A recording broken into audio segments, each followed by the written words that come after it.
My name is Gavin Evans, and this is my review of The End of the Fucking World Season 1, and this review will be spoiler free. That's right, not enough people know about this show, or watch it, or talk about it, so I want people to just not know everything ahead of time, because it is more than worth your time. It is a great, great show that deserves way more attention. It's about this boy who thinks he's a psychopath and he plans on killing this one girl he goes to school with, but the two end up on a road trip together and a relationship forms between them. And the relationship between them is surprisingly really sweet and touching, but as simple as the story is, the characters are so complex and nuanced and just fully fleshed out that it's just a really well realized show. Just everything is given a certain level of depth and nuance. All the characters, every situation that comes about, it's all got different layers to it. Like the main characters, Alyssa and James, who they are at the start are very different from who they end up being at the end of this season, but you also come to understand them in a way that very few shows can achieve. And just how their parents are also given a level of depth, so it's not just black or white, it's very gray and just handled in the most pitch perfect manner. And I think it also manages to be very emotional, and just the last minute of this season, it hit me really hard. I found it to be just heart-wrenching. But there's also really strong themes and ideas getting explored about growing up and becoming an adult, and how when you're a kid, you don't truly understand who you are and why you are the way that you are. And starting to learn about yourself and caring about yourself, and also about opening yourself up to others, and how if you just remain cold and distant, life just isn't really worth it. And also, like, it could have come across as very nihilistic, but it doesn't. It's very optimistic and hopeful, and I love that about it. So I just thought the writing was incredibly strong, and I thought the entire cast did a really great job.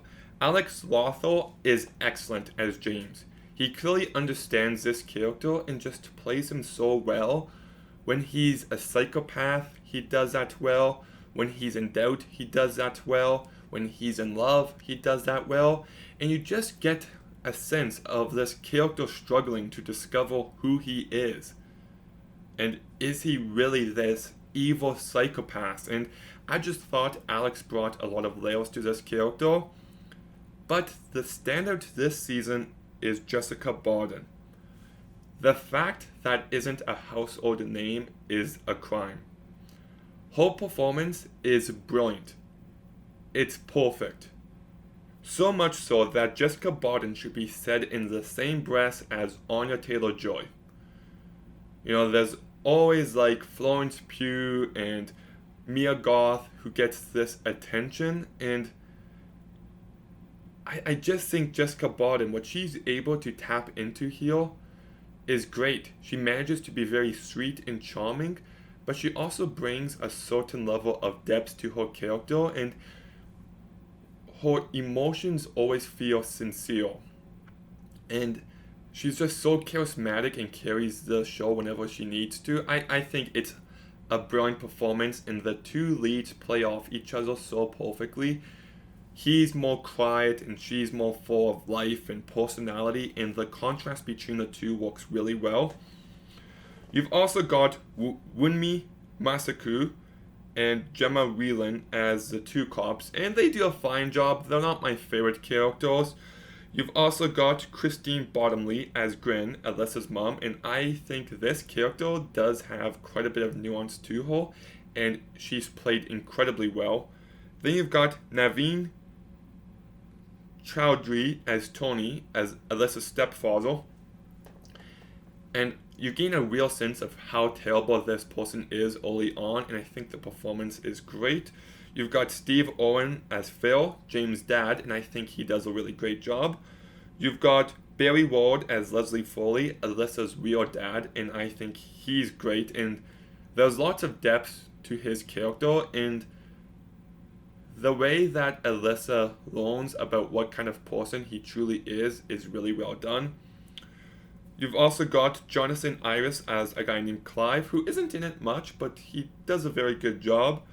And you've got Ellen Davies playing his mom, and she's just in it like 2 scenes, but this character does have a level of depth to her that I don't want to give away. You got Alex Sawyer as Torfor, this one guy that's in it for a little bit, and I thought he was very good. Geoff Bell as Martin, he plays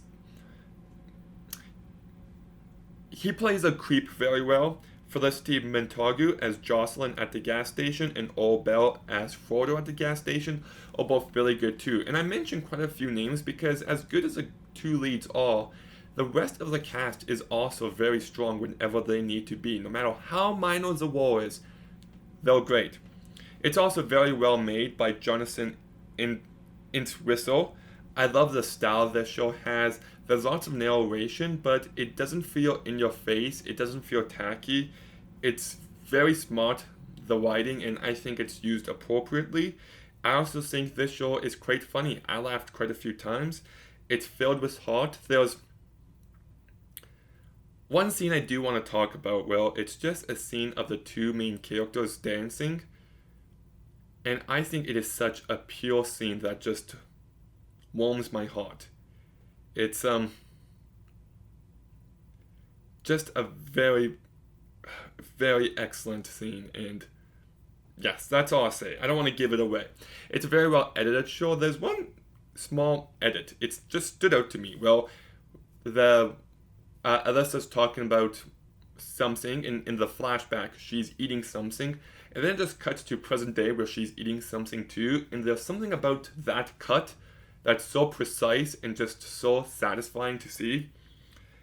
And also should mention that this show is 8 20-minute long episodes. And there's more depth to the characters and to the story than most shows. It deals with bigger ideas than lots of other shows in such a much more effective manner. Like I said, 8 20-minute long episodes. So let's say just below 3 hours, they are able to do more than Ozark did in like 42 hours. Like, that is impressive. It is. It's so tightly written and it just moves at an excellent pace. And, between this show and Fleabag, they need to bring back shorter lengths to shows. Everything's an hour long now. I was going to watch Wednesday, but every episode's an hour long, and I'm just like, why? Is there really a certain level of depth that it needs to be this freaking long? No thanks. I'm out. Then you've got Arcane, my favorite show ever, and each episode's like 35 to 40 minutes long, and it's so jam-packed, and not a single moment, not a single second is wasted, and it's just better. So that's great as well. My only real negative is I get that the cops are there to flesh out the characters a little bit to show us a fresh point of view. But at the same time, I don't think they're needed. Whenever we cut to the cops, I'm just like, can we get to the other characters? It's not like they're terrible and they just bring this entire show down. It's just, if I'm looking at it, I could have done without them. I think everything that their characters are there to do is already there without them. So, yes.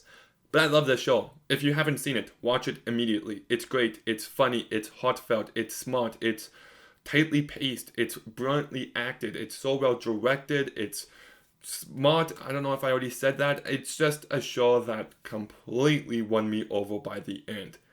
I loved it at the start, and by the end, I was surprised at how emotionally invested I was. I think it deals with complex ideas in such a thoughtful, emotional manner, and it deserves more attention. It bums me out that everybody talks about the same shows all the time, all the MCU shows.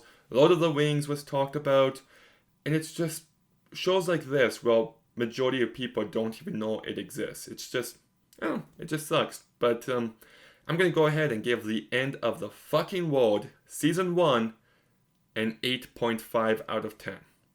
Okay, did you watch The End of the Fucking World? What did you think about it? Let me know in the comments down below. Make sure you like, comment, subscribe. Stay tuned for some more videos soon. And Gavin, out.